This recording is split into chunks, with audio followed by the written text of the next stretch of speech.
What's going on, guys? Besides here, and into this video we're gonna see what are the best champions in this patch and what are the changes for your rank. So I'm gonna analyze every single change that the patch now is gonna give it to us, and I'm gonna say if the champions, nerfs and buffs are good or bad for low elo and high elo. So in this video you're gonna learn a lot about the champions and how the changes are gonna affect your rank, your games. If this is the first time on my channel, welcome. My name is Bizais and I'm a challenger League of Legends coach. On this channel I will post videos for players that want to improve very fast and climb in League of Legends. So if you also want to climb in League of Legends, make sure you like, subscribe, hit the notification bell to make sure you don't miss out anything that will happen on this channel. Before we start the video, if you want a free OPGG review of piece of coaching that is absolutely free, with an OPGG review you can 1. Identify most of your biggest mistakes that hold you back from climbing. 2. What should you do to improve faster? And 3. What are the best champs that you should main in this meta, and more importantly, are the champions that you play good in the meta? Everything for free. What you have to do is right now go ahead on twitch.tv /lol the stream, follow the stream and say hi, I want some help, and you will get it instantly. Enjoy the video.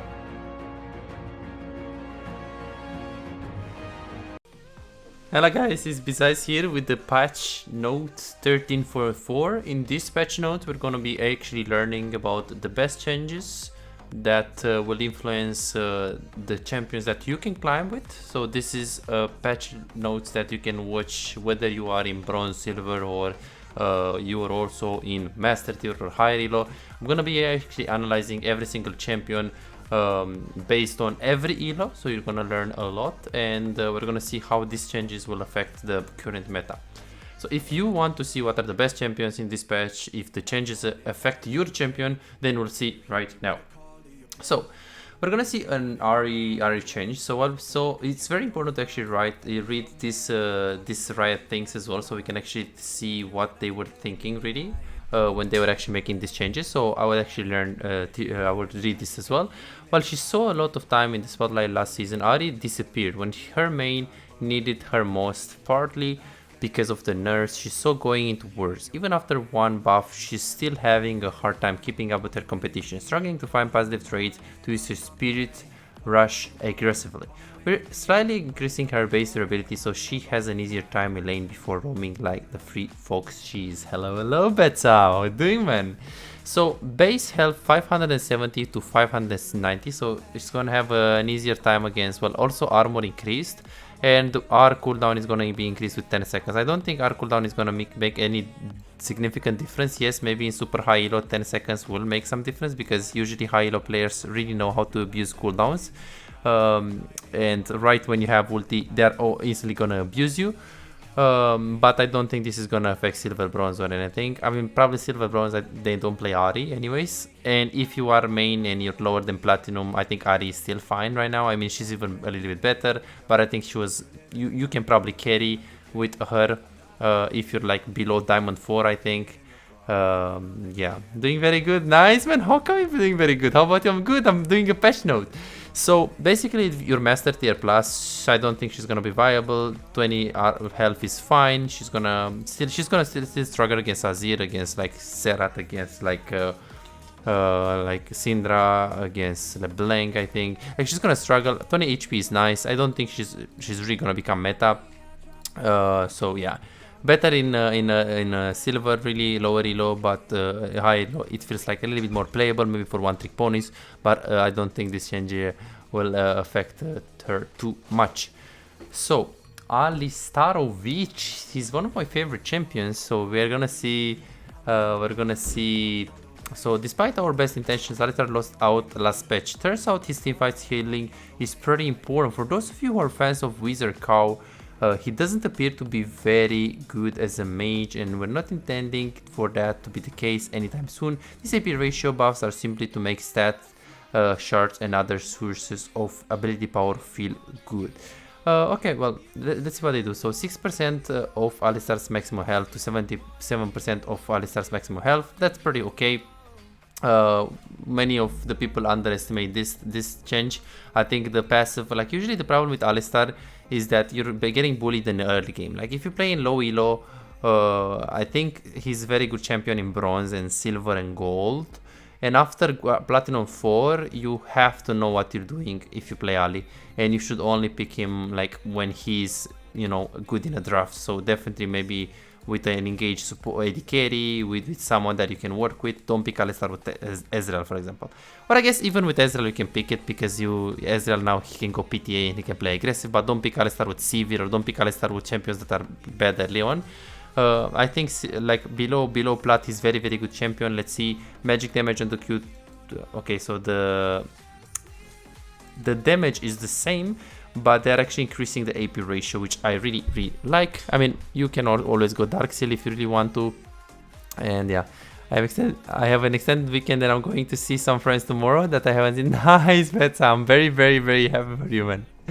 W 55 damage to 275 to 55 to 200. Okay, so unchanged, and then they have a little bit more AP. That's welcome. Alistar was still good even back then.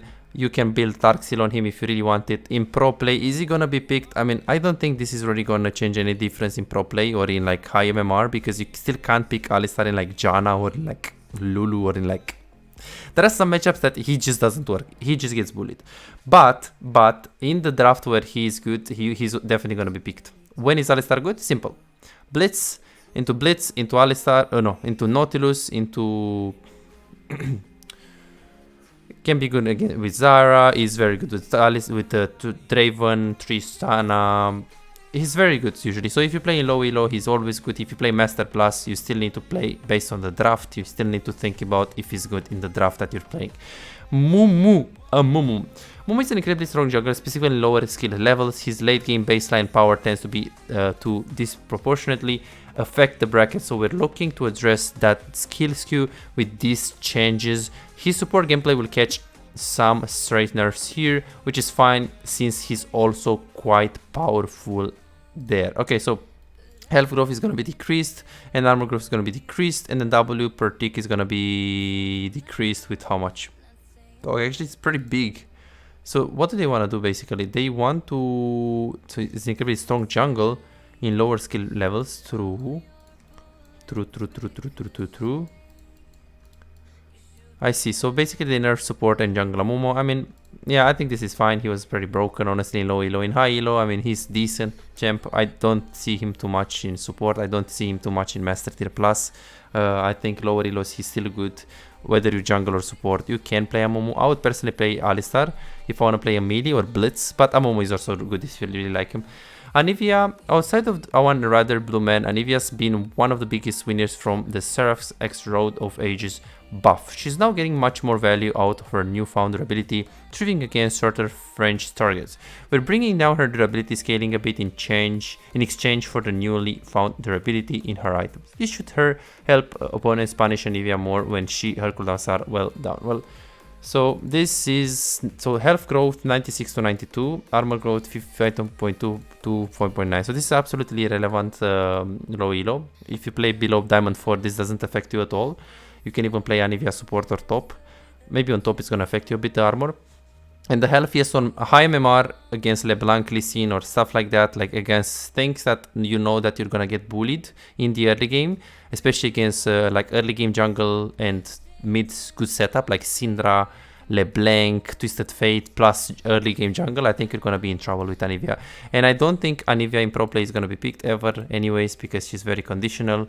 And yeah, for one trick ponies of Anivia, she's gonna be a bit weaker in early game. They will probably feel it, but not that much. I don't think she's gonna be seen in pro play, and I think in high elo you should be picking Anivia when you need Anivia in the draft, not like blind pick. She was never a blind pick, so yeah, this change doesn't really affect too much low elo, and just high elo it affects a little bit for sure, but I don't think that much, because people that pick Anivia, I mean, are players that play only Anivia, right?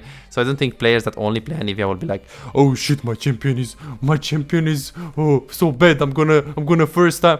No, they're not gonna first time. They're still gonna play Anivia. Yes, it's gonna be weaker. They're gonna feel the nerf, but I don't think it's that bad. It is bad, but it's not that bad. Okay, Annie. Let's see what they do to the Annie. So let's see. Any anti-bursts have made a big impact on the Reef following their most recent gameplay updates. While we believe Annie deserves to be effective, she's overperforming relative to her peers in both mid and support, and could do with a little less power. We're aiming to bring down her base health pool to give opponents early counterplay, reduce her ambient damage from her shield, and limit the summon frequency of T-Burst now that he's more of a threat. Okay, on the Rift. Interesting. So 500 to 94 to 560. I like it. This is a huge buff for support. I pick Blitzcrank into this child and I just stomp her head. I think this is nice. Shield 30 to 90 to 25 to 65. That's nice. And T-Burst 10 seconds on the T-Burst. Yeah, I think she's unplayable, like unplayable now support, honestly, with this change, especially because they buffed mid, like they nerfed. We're gonna see down that they nerfed the range items. So now that if any is gonna, like, you know, you buff Alistar, you buff Pike, you buff Thresh, you buff Blitz, and you nerf any. Like any is gonna be completely useless. Like you can't play any, or like also Lux I think is nerfed. Like anything that hello Julian, hello man, how are you doing today? So champions that will be melee will smash her head. If she plays into like Janna, I think she's still playable, but I would think any support is very nerfed right now, and also any mid lane is very nerfed. I think, in my opinion, they had the right idea to like the nerfs with the E and with the R, but I think the base stats is just too much. Because now she's not actually like this is actually big. Yeah, I checked that one before, man. I checked that one before. Try to watch the board, Julian. I said that it's big. It's big. It's big on Amumu nerfs, but it shouldn't be. If you're very good on Amumu, he still works. Yes, he still works. Aphelios, so passive, the Hitman and the Seer weapon master. So 7.5 attack speed. 245 to 9 to 554. Well, this is nice. I like this. So win high elo if you're master tier plus and you play Aphelios. That's nice. This is nice. You don't play Aphelios in every game. You can't do that. You have, this champion is based, like you have to base it on the draft. Nautilus, Thresh, Lulu are the best champion to Aphelios. If you don't have them, be careful when you pick him. Also, it depends on why. Hello Kira, welcome to the stream. If you have any questions, please feel free to ask me. I'm here to help you. Yeah, so I think Aphelios for lower elo than Diamond 4, you should probably not play him. I mean, if you like him, he's good, but he's probably too hard for you to play. So if you like Aphelios and below Diamond 4, this is welcomed, but I think you have other champions that are better than him. High elo, this is nice, this is very nice. I think that you still don't pick Aphelios in the cases where you shouldn't be picking Aphelios. So this is a nice buff for competitive, I think. A nice buff for Aphelios players. But you know, nothing OP or anything crazy. Zero Witch, base mana 480 to 380, mana growth 21 to 36. Interesting. So what they're trying to do is that they're trying to decrease the early game power, and then they're trying to increase the late game potential power. So this is what they're trying to do, I think, right here. So let's actually read this. After Khazad and Ryze received nerfs earlier this year, Aziz has become the go-to mid laner in pro play. Imagine that. Which is a throne that the Emperor has resisted upon comfortably for years. Okay, these changes are meant to lower his oppressive early pressure and give him competitive compensation that likely results in overall buffs in the hands of non-pros. I don't know what to say about this, honestly. Like so 9 to 6 seconds on the soldier, and then you have 10 to 6 seconds to the W. It's very interesting. So they nerfed this, okay, and then E, you have more AP on the E, which is good actually. I think this is actually huge. So I mean, the damage is not really that important because you're not really maxing E, you're maxing what? You're maxing Q, and then you're maxing, I think you're maxing W second, right? Let me see. Let me check. So either way, is he maxing second? No, he's maxing W. So this is like the fact that they buff the damage does not matter because you're not maxing E anyways. The 20 AP, the 15% AP, I think it's huge. Because I played Azir so much and I feel like you just don't have damage. For solo queue, you just don't have damage. And this E compensation is very, very nice because when you want to go in with Azir, you're gonna go with WEQ and you're gonna hit your E. So I feel like the 55, like the 15% AP more is really gonna make a difference. I think he's gonna be the same champion for okay, let's see, R. They basically also buffed his R. That's very nice. So I think for competitive, it's still gonna be the same. You don't pick Azir really for carrying in competitive. You just pick him for like, I mean, multiple reason. Safe mid lane. You can pick it even like kind of blind pick. Azir is very good utility. He doesn't really have bad matchups. So this is why you play Azir in competitive. This nerf does not really influence competitive Azir. In my opinion, it's a buff for competitive Azir. I mean, yes, it has lower mana, but it has more mana growth. So for people that actually know how to play Azir in pro play, I think it's just a buff. And honestly, I think it's also a buff for SoloQ. Okay, Chogatovic. Armor increase from 4.7 to 5. Okay, mana cost from 60 to 50. That's very huge, because this is the thing that you're actually spamming a lot, especially because some people prefer Cho'Gath with Comet. You can also go Grasp in general, but also Comet, I think it's playable. Yeah, okay, so magic damage 80 to 300 to 80 to 302. Okay, that's fine.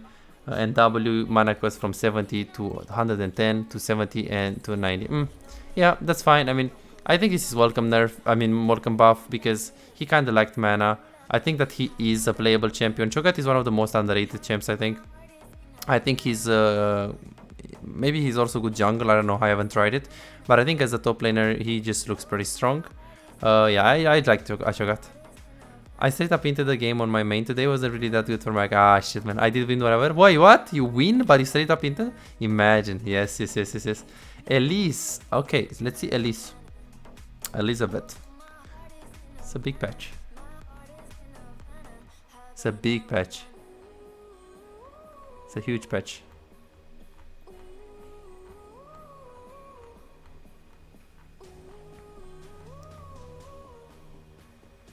Okay, Elise, 70 to 210 damage, to 60 to 180 damage. God bless, man. God bless. I don't want to see Elise in solo queue. She's so broken, man. She's so broken, champ.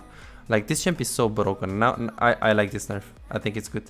Her power came from, I think, the Q, mostly. I think they actually hit her where they should have. Because usually in solo queue with Elise, you can just do buff to buff to gank. You can do buff to buff to Grom to gank. You can also do after the jungle experience changes. You can do red buff into wolves, into blue buff into gank, stuff like that.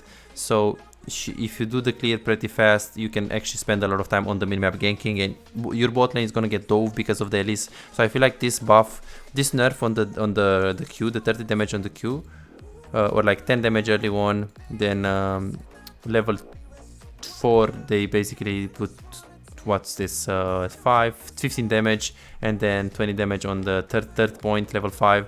So I think this is nice. I like it. And then also they do nerf a little bit of this, or what? Yeah, that's nice. I like it. I don't want to see Elise in solo queue. She's just too broken. I ban her every single game. I think right now she's actually balanced. Jarvanovic, okay, so a bit of the W cooldown nerfs, shield strength 60 to 140 to 60 to 140, and less bonus AD. I think Jarvan is still going to be playable. I mean, he just got buffed 2 patches in a row or something. So I think that people that are going to play Jarvan in high-low are still going to play Jarvan. Like Agurin is going to still play Jarvan. Like people that will play Jarvan good, they are still playing Jarvan. I think for solo queue, he's still a very, very good champion. If you know how to play it, Gore Drinker build really fits his playstyle. I think Jarvan is a very good champion for every single ELO, also for high ELO. I think I recommend Jarvan. Jaksinovic, this guy was so OP. Let's see what they gave him. Jax is intended to be a late game monster, but his recent update made him a bit too strong during his laning phase, especially once he gets a point into his new ultimate. We're hitting his early game with a small nerf, while leaving his powerful late game intact. We're also adjusting his E so it's more rewarding with the more attacks you dodge. Okay, interesting. So they basically base health 685 to 665, health grow 99 to 100. And then the counter strike, dodging attack now increase the entire damage of the spell, no longer just the base damage. Ooh. Wait, what? Wait, what? Dodging attacks now increases the entire damage of the spell. So while Jax is like flipping his thingy, you don't need to hit him.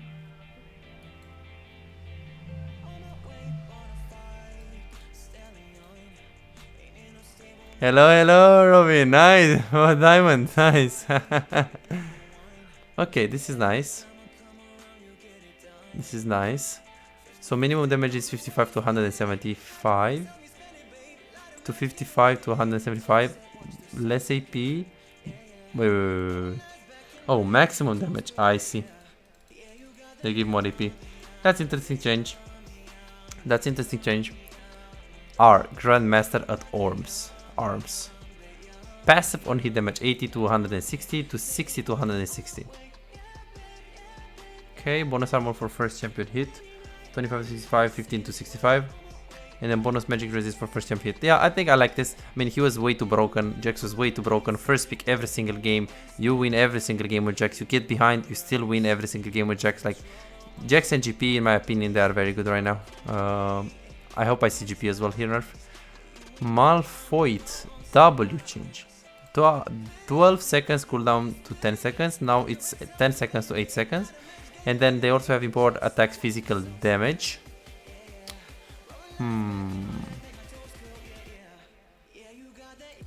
30 to 90 plus 20 AP to 30 to 90 plus 20 AP but more armor.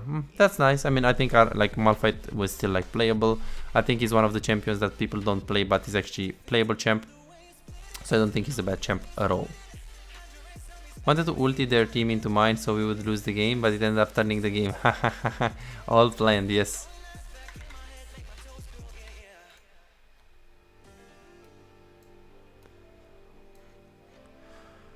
Yeah, I think Malphite is still gonna be the Malphite that, you know, he's very tanky. He's even gonna be better right now. I think he's a nice champ. He is a nice chomp.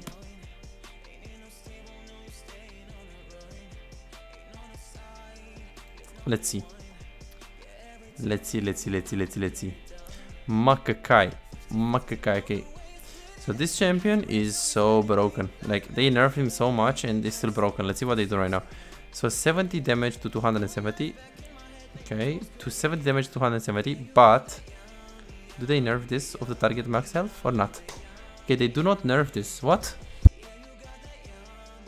What is this though? What did they nerf? 70 to 270. Okay. Oh, they... Wait. Wait, what? Wait, they're buffing their Q. Okay, so they're buffing their Q. E cooldown increase. God bless. God bless. Hey Bizai's, hey Pain, welcome man, happy to see you here again. I'm just built different, I guess. Giga chat, exactly better. Okay, so I mean, this champ is so broken, man. Like, this champ is so broken. Just ban him. Just ban. I mean, now I guess it's like this decent. Like, he's like okay. So magic damage 55 to 155 to 50 to 150. And also they decrease the AP, so the demonic build is not gonna be that strong.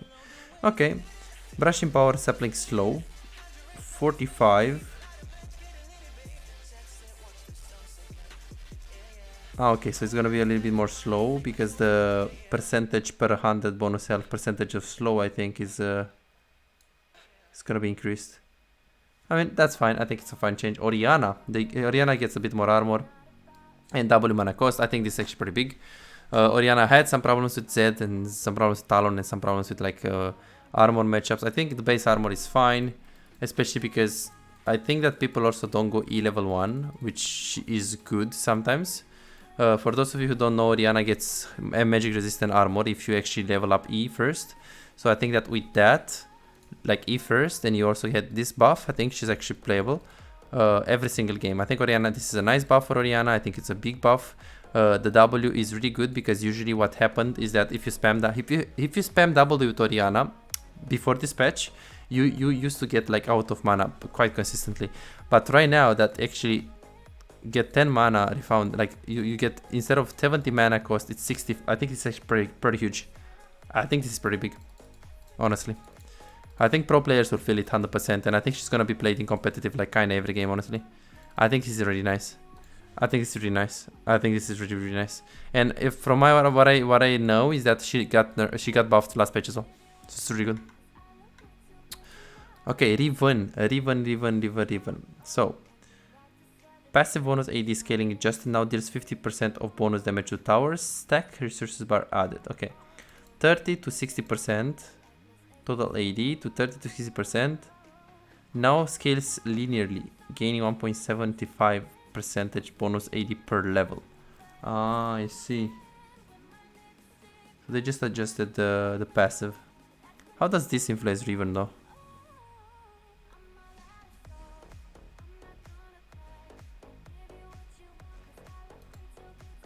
I think it's not gonna really be that big difference, honestly, because she's gonna scale like kind of the same.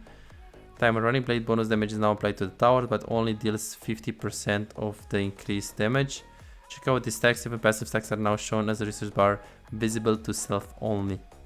Oh, really? Okay, I see. Okay, well, this is like Riven is still played by, Riven players. Like, you don't play Aphelios if you don't only play Aphelios. You don't play Riven if you don't play only Riven. Like, it's that obvious. Honestly, it's just that obvious. Okay, and the last champ before we have our coaching session, guys. Samara. So movement speed. Let's see, what's the thought process behind this? Samara has been performing exceptionally well for several months now, and her ban rate has skyrocketed. Guys, so it's so important, chat. When you're reading the patch note, if you ever do it, I know most of the people are bored, but if you're doing it, honestly, if you're doing it, just read this, please read this and this. It's so important to know their thought process so you can actually know what's going on. And also what's actually useful, and I feel like the people don't do, is that they actually tell you what kind of nerf and change it is this. Like, for example, here, if you go on this picture, it is so simple. Like, look, for example, let's say we go for Samara, you have this little brown thing. Like, if you go to the legend here, the brown thing means iron gold. Like, the average player, this is basically a nerf for the average player. Then you go to Azir and you see right here the yellow thing. Then you go to the yellow and you see pro. So this change doesn't really, you don't care about this change because it's just for pro players. You guys see? So this is how you decide. It's very, very important to actually look at these things because people are like, oh, Azir is nerfed. Azir is nerfed. No, it's not nerf for you, bro. You're Iron 9. Your Iron 9 this is nerf for pro player. Bro, but it's nerf. Bro, it doesn't matter. It's your Iron 9. It's not a nerf for you, man. That's know what I mean.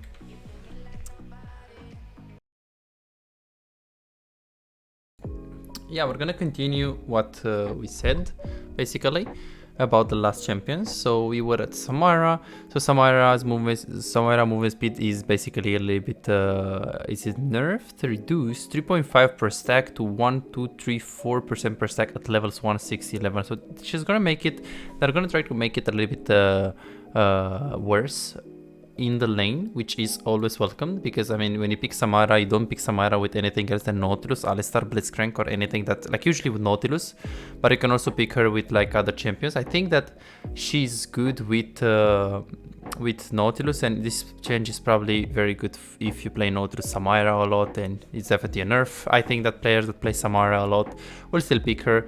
It's a decent change. I think maybe they actually hit her a little bit too much. I don't know. 3.5 per stack. This movement speed is definitely very important on Samara because you do want to walk up, and when you play Nautilus, you really have to stay close to your support when you engage. So I think this is actually decent nerf. We'll see how she's going to be influenced. I don't think this is really too big. She wasn't really picked in competitive anyway, so I think for like lower than Platinum 1, this change is probably... I mean, people will feel it, but I think that's who knows how to play Samara with Nautilus. They will still play Samara with Nautilus. Same thing for high elo. I think it's not really that significant. Senna has fallen behind in terms of strength and popularity lately, and on top of that, her core items are receiving nerfs this patch. These buffs aim to compensate for those power losses and give her some power in the rest of her kit. We're building our cooldown and damage to make it more relevant as an offensive tool post durability patch, and buffing Senna's attack speed ratio to promote her build diversity through Kraken Slayer. Okay, so they're basically trying to make her Kraken Slayer user. So attack ratio is going to be attack speeds per 100% bonus attack speed 0.3 to 0.4. That's interesting. And then the R is going to be 250 to 500 to 250 to 550, and a little bit more percentage on the scaling AD, which is fine. And then 20 seconds on the ultimate, which is always welcomed. I think that she's going to be decent. I mean, people don't play Senna too much. I think she's good. I think she is a good champion. I think she's actually really good. In super high elo, salut. Hello, Daniel. Happy to see you here, my man. Welcome. So, Senna, I think that she's a very good champion in my opinion. It's just people don't play her. I think that if you really know how to play Senna, you can carry really easy. I think she's like Zyra or like Zillion, like very OP broken champs that people just don't play. I think that Senna is actually pretty good, and I like these changes. I think she works on support more. I don't know about AD carry, but I think support is always decent. Trashovich. Let's see what they do. Q damage increase, cooldown decrease late. W cooldown adjust, she's strength decrease. E damage increase, hard champ, I play her, I know. Samara is a very hard champion for sure. And also Senna as well. Q dev dance, 100 damage to 280. They have more AP and they have more damage on the Q at what point? So at second stack and third point and second point. I mean, on the laning phase, you're probably gonna feel it a little bit, but I'll stick to the recommendation. Yeah, so I think that this change is nice for Thresh, but I mean on Thresh you don't usually max Q. I mean you just usually go 2 points or 3 points in E before you max Q. So I think at level 5 maybe you feel a little bit 5 damage at level 5 is like kind of whatever, and then at level 7 I guess you have 3 points in Q if you go 2 points in E, right? So I think that this change is decent, but I don't think it's gonna be feelable, and I think that it's always fine in like later stages, but I don't think it should really matter at all. Then the AP ratio, I mean, who cares honestly, because you're not building Dark Seal on him. Yes, you can buy the AP item of support, like the support AP item, so you can actually do a little bit more damage on the hook, but yeah, I don't know how this is. I mean, this is nice. So anyways, 10, so this is 19 cooldown to 11 to 19 cooldown to 9. Okay, so it's gonna be a little bit less. I mean, the Q buff is nice, but just placebo in my opinion. W cooldown 22 to 16 to 21 to 17. This is actually big. 1 second on the lantern is big. I mean, it's nice. It's not big, but it's nice. And base shield strength 50 to 150 to 50 to 130. I see. I mean, it's less shield, but I like the. I mean, it's nice. I mean, the thing is, the shield of the lantern doesn't really matter that much. Okay, it matters. It matters because there are many pro players, they max lantern first on Thresh, and you can also go for like 3 points Q max lantern when you have like Ezreal, or you just want to play back to front, enemy team comes into you, you just want to play for peel. For those of you who don't know, Thresh has 2 playstyle, engage playstyle and lantern playstyle. The lantern playstyle, you play behind of the AD carry and just throw it to actually him. In mid game you can always play lantern if the composition allows you to, and you can also go guardians with this playstyle. So the fact that this W cooldown is nice, you're gonna have the cooldown a little bit more often. The base shield, I mean, usually people think that shield is not really important on Thresh, but it is, because there are many fights where the shield makes a difference. But I think that what is even more important than the shield is having the lantern up. So I think that the cooldown of the lantern is definitely something that I would prefer rather than the shield. I think this change is nice. Then the flay 75 to 215 to 75 to 235 and a bit more AP. This is definitely placebo buff, placebo buff. Thresh is good still in high elo, Thresh is good still in low elo if you know how to play it. So I wouldn't say he is a bad champion. Udyr. Since Udyr's we spent quite a few patches working on the power balance between each of his stances maxes as well as his overall power. As a result, his unit for different stances have fluctuated greatly, but his overall win rate has been relatively stable. Now that we are more happy about how each stance expresses power. Okay, I see. So what do they do to him basically? They give him less health growth, less armor. I like it. The Q is bonus physical. Okay, so from 5 to 35 to 5 to 35, but they get a little bit less bonus 80%, and then on R you get a bit of less nerf. I mean, that's fine. That's fine. I think this is a good change. It was definitely broken with the demonic build, especially because I think later in the patch there is gonna be a demonic nerf. So I do think that this is welcomed. But I played him against him yesterday, I think in Master Tier or Diamond 1, something like this, when I played AD carry, and I think that he's still good. He actually, there was a guy in Master Tier, he stomped completely like the whole game. So I do think that if you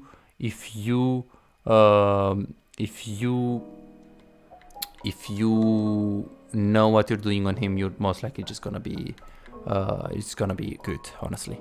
So bonus physical, yeah, this is nice, this is nice. Let's see Veigarovic. So range, you have more range on Veigar, and you have more range on the W. 900 to 50 to 1k, 1.5k, 1.05k to 900 to 950. Okay, that's nice. I mean, I think that I honestly, this 100 range change to the Veigar is actually very smart, because usually Veigar is bad against people like Syndra, Azir, Zerat, stuff like that, right?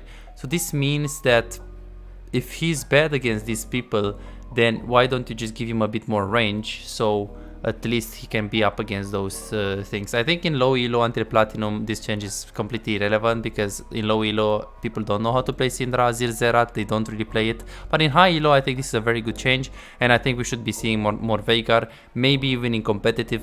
Honestly, I think he's fine in competitive as well. He provides a lot to the team composition that you play. The thing is, I don't know if there are many Veigar players in LEC. I don't know if Caps or like Niski or like, I don't know who plays it, but I think, in my opinion, I think he's a decent champ. This is nice. I would play Veigar 100%. If you're main Veigar and you like him, I think he's good. Viegovic. Let's see what do they give. Q passive damage can knock critical strike. R AD is scaling increase. So shoot through the heart. The passive damage from Q and basic attack can knock critical strike. Okay, that's nice. And then the R is 12 to 20 to 12 to 20, but you get basically more bonus AD of target. Okay, well, I think Vego is actually very hard champ to balance, honestly, because honestly, like, even back then, yeah, he was having lower win rate, but when he was getting ahead, he was such a strong champion, kind of like Kane. But I guess that's better for low elo than high elo, because in high elo you don't get strong on Kane, you don't get strong on Viego. So it's just, if a champion is gonna be even and he's gonna like do so much damage, I just feel like he should be balanced. I don't know if Viego is the champion that I'm like, I don't know. So it's very hard to say how this is gonna influence Viego. I think I played yesterday against Viego and he had like 10-0 again in Master Tier. So I don't know, honestly, like, this is very good, but I would have to see like how this influences him more. On a theoretical level, I think it's gonna be decent, maybe fine for solo queue, decent for competitive. I don't think it's a bad nerf buff, considering that he was also like playable. Yes, he wasn't good, but he was playable last patch. Demonic Embrace. Demonic has been a strong contributor for enhanced clear speed times, especially on the likes of a few top tier picks like Maokai, Udyr and Amumu. We're now capping Demonic's damage against monsters, so it isn't quite as effective. Don't gaze into the jungle. Akana's gaze is now capped at 40 damage per second against monsters. Okay, that's interesting. I don't like that they don't say like, okay, so I guess it was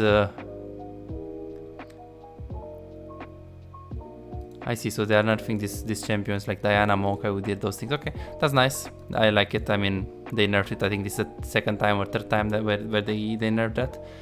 Okay, Doran's Shield. Doran is a very strong early game purchase for both tanks and fighters that makes a lot of champions feel less punishable than desired. This nerf aims to lower the passive healing without discouraging interaction-based healing. So 6 health per 5 seconds, 5 health per 5 seconds. What? What? Why did they nerf this? Hey Andrew, hey Sergi, hey man, welcome. Nah man, but what is this? Okay, if you play Yon, you play with second wind, you deserve this nerf. If you play Yasuo or like, you know, Wukong top or like Darius, or I guess on any champion on top lane you just go Doran's Shield. Maybe there are specific, like Yorick goes longsword 3 potions, but I honestly think that most of the top laners, even you on Kasa, then I guess you can go Doran's Shield. So on top mid, this sucks. I mean, I think this sucks. Yeah, like 2 health is like huge. So you're basically using like 2 health, like 4 health every 10 seconds and 24 health every minute, which is pretty huge. This seems excessive. Yeah, I don't know what to say, man. I don't know, James. Like this is a bit too much. I think they should do one. They should do one health for second. But this is because of second wind. They don't want to balance second wind because I don't think Doran's Shield is like a good item necessarily because of the item. I think it's fine, but the fact that it's paired with the second wind makes it huge value. So for AD carries, this is like you're never building Doran's Shield. Like now, if you play AD carry and you buy Doran's Shield, you're bad at the game. Like you're just not good. You should never buy Doran's Shield, and you should never ever buy like longsword 3 potions is much better. So on AD carry, this item is garbage. Now on side lane, I like it. I think it's a decent spot because you know that Doran's Shield doesn't really have any applicability for like bot laners. So I think that it's just good for mid and top. 65% of value of the effect gone or remaining. Yeah, exactly. It's big. It's big. Okay, so let's see what they do with the support item adjustments for those of you who want to see if support is balanced or not, or what is meta. Support item adjustments. Since the durability update, range supports have Supreme and melee supports have had to rely much more on finding early lane kills. Our goal with these changes is to even out the power of the two classes alongside the champion-specific buff from 13.3 by more closely syncing the time supports get their word upgrades and improving the balance of health regeneration and spell spamming in lane. So relic shield 25 to 50, base health regeneration. Okay, this is actually relatively nice. Base health regeneration, this is actually useless because once you get the Targon, you're usually not laning, you're just roaming. Spectral sickle, charge generation time is 10 seconds to 12 seconds. 2 seconds, I think if you just know how to play support range, this change is not really gonna make any huge big deal. Okay, this one 2 seconds again. Spell thieves, ooh, 25. Look at this, guys. So on the spell thieves, bonus mana regeneration 50 to 25. This is huge because if you play Lulu, or if you play Janna, or if you play Karma, or if you play Zara, or if you play, you can't go relic. I mean, you can go relic on Lulu, but it's like much better to go spell thieves. So this is big actually. This is big. This is really big. Because usually people that buy spell thieves, they want to spam abilities in the lane phase.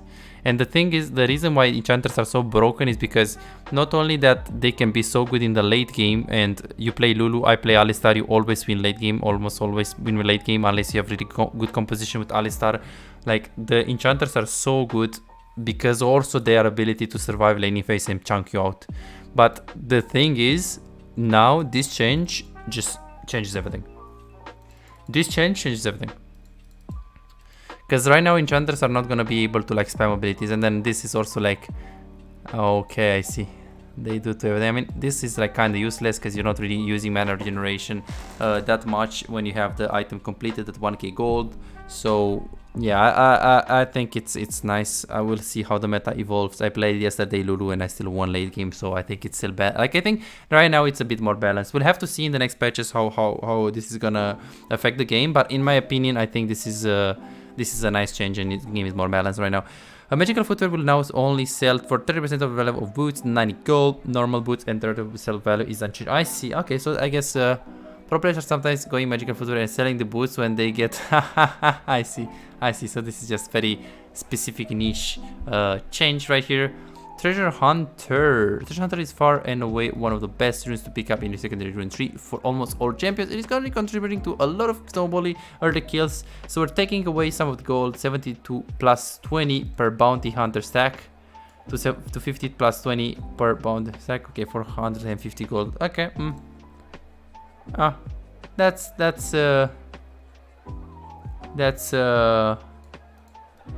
That's fine. I think it's not that bad. I think it's a good change. They probably look at the data. It's very hard to like analyze patch notes if you don't look at the data, because these things, they have the data in front of them, right? They have the calculus and the math behind it, so it's super easy to make these changes, or at least a lot easier. But I guess this makes sense. This makes sense. Like I don't think this is like balanced. Jungle adjustments. What is this? Very niche Nerf. Is it at the same time? Ah, really? Shelly's range is fairly prohibitive for moving her into positions outside of the Baron pit that you can use to your advantage. We're removing her soft reset state when patience ends and she runs back and can be picked up. So now contextually you can disengage and not lose your objective instantly to the enemy team. Ah, I see. This Referral no longer has a soft reset state and will hard reset when its patience runs out, immediately running back to its original position. Okay, that's fine.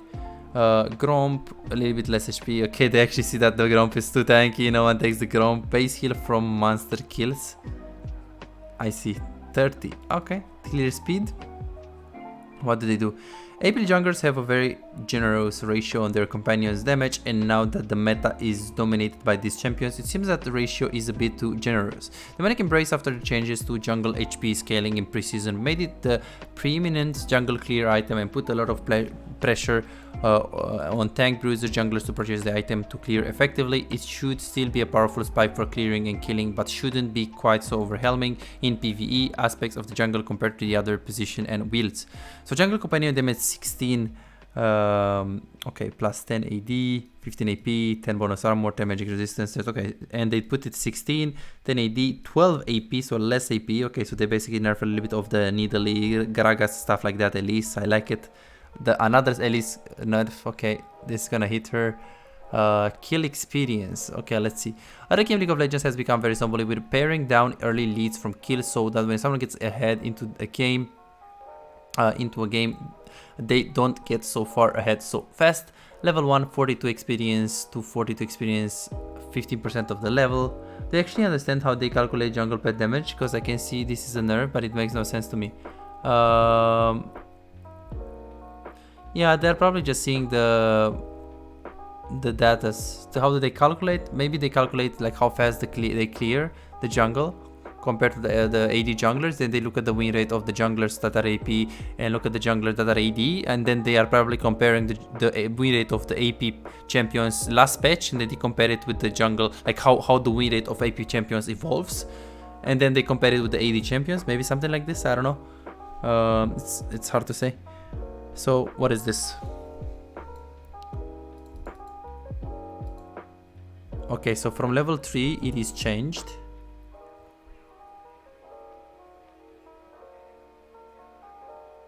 Okay, so you don't get that much experience per kill. I see. So you can still come back into the lane. Okay, that's fine. Comeback kill experience, let's see. Catch-up kill experience gained 16% per level difference between you and the allied champions. Gained 20% per level difference between between you and the first. Oh, really? Between you and the champions killed. Okay.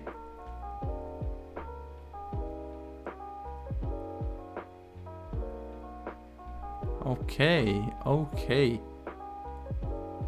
So catch-up kill experience gained.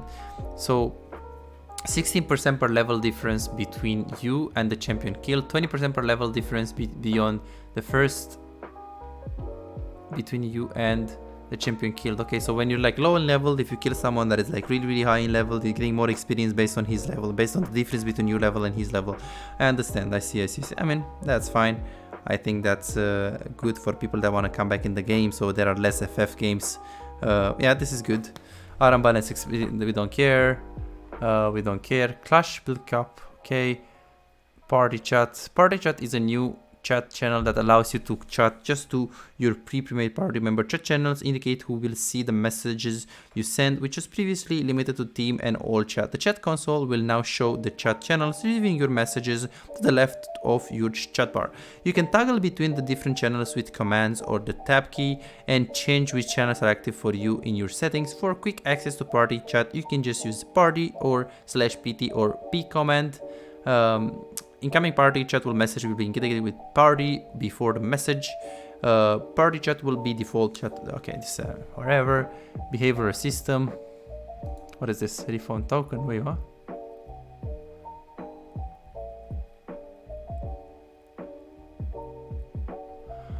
Okay, so what is this? Behavioral system. New commands for mute self and deafen are available in game. We have seen players use the automatic chat abuse detection and muting feature in order to mute themselves, which is a misuse of that system. Given players do want to use this functionality, we are providing ways for players to mute themselves without needing to use inappropriate language to do so. Mute self will prevent you from using text chat as well as notify the players you have muted yourself. You can undo this by using mute self again. Deafen will prevent you from using text chat and prevent yourself from seeing chat from other players. as well as notify other players you have muted. You can undo this by I see. This is nice. This is nice. Our primate can flame the rainbow. Night blue drama led to this. I don't know what happened. Can you explain to me? I have no idea what happened, James. Can you please explain to us? Chat, what happened with Night blue? They want to change the jungle meta. Wait. What is this though? And then competitive. Ranked progression at the beginning of the season starts out strong, but as it progresses, it can be more difficult to see movement in your rank. We want to make it easier to move both up and down in rank so that your ranked journey is more eventful overall. Right now, moving your rank can feel like pushing a boulder up a hill through. So our goal is that if you have a solid session, you will get to see your rank increase. Ranked hasn't had changes in a while now, so as usual we're open to your feedback and may make further changes down on the road. If you want to learn more about this relationship between MMR and ranks, check this out, this article.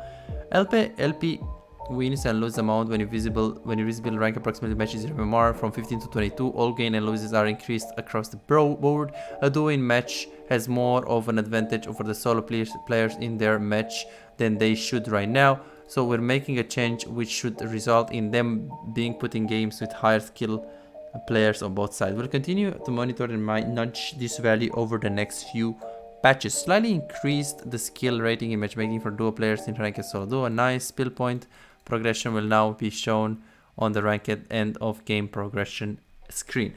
Okay, that's pretty much it for this patch review, guys. So far as a summary is that the changes, so Ari for example is very good whether you play support or mid lane. Alistar is a nice champion that you should pick if you're low elo, high elo, still depending on the draft. Amumu change doesn't really do too much. I think it's a nice change. He's a decent champion on support still. Probably on jungle is a bit hit. Anivia is decent still for the players that only play Anivia, and he's still decent but definitely more punishable. You can still play her. Aphelios is a nice but placebo buff and only niche, as it is very playable still. Maybe even better right now. Recommend Adzir for high elo players. Cho'Gath is definitely a good champion. If you like Cho'Gath, you should play him. Elise has been hit but still doable, viable. Jarvan still viable. Jax is not sure about Jax though.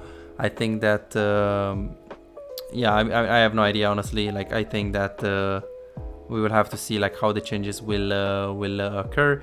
Malphite very good. Maokai is still playable, definitely hit but still playable. For SoloQ, Orianna insanely good mid lane champion for any elo. Riven, only OTP players will like this. I don't think if you're like a random player you just play Riven just because you like her. I think you should play Riven if you just if you like play only Riven. Basically Samara, nice change, but honestly I mean it's still gonna be the champion that she was. You only pick her with like engaged support. Senna is good. You can play Senna both AD carries and support, but I recommend her more on support, especially if you have AD carry mechanics. If you're AD carry and you get autofill on support, you probably just want to play Senna because she's very good. She's gonna allow you to get away with murder if you play the game and you wanna, let's say you get autofill and you wanna still win the game. Trash placebo but good welcomed buff. Udyr is still decent champion even though he's hit. Veigar very good champion, nice. I like it a lot. I think people should play more Veigar whether we're talking about low elo or we're talking about high elo. I think it's good. Viego is very looking forward to see the Viego buffs, and on the items this is nice change. Doran's shield is balanced right now with the second wind, and then champions that are ranged champions are gonna be a little bit better. Jungle experience is just this is a nice change. I don't think it will affect the game that much really. So yeah, that is pretty much it for these patch notes, guys. Please if you like this kind of videos, please hit a like, comment, and let me know what you want to see in the next videos on this channel, and if you like these patch notes and how can I make it better. Thank you so much for watching and hope to see you in the next video. For those of you who are struggling winning and climbing in solo queue but are serious about getting better, I also do coaching for players that want to improve and get their gameplay to the next level. Coaching can't make you better if you just play normals and ARAMs and don't like playing ranked, or you don't care about improving, you just play for fun, or let's say you just play the game for like 3 hours, maybe 4 hours per week, and that's about it. Coaching doesn't help you. Coaching can help you if you feel hard stuck, if you struggle carrying games, if you want to stop wasting time auto-piloting and not learning anything, If you run into a circle for a long time, if you want to find out the mistakes that hold you back, or simply maybe you have problems with the wave management, maybe you feel lost throughout the mid game, maybe you struggle with the decision making, macro, and you just want to learn how to do it properly from a professional coach. Or let's say you have difficulties checking the enemy jungle and you die a lot to ganks. Or simply maybe you just want to learn how to carry 1 versus 9 so you can actually climb and stop really wasting time. So what are you waiting for? Go ahead and book your own coaching now and start improving instantly. I'll see you in the session.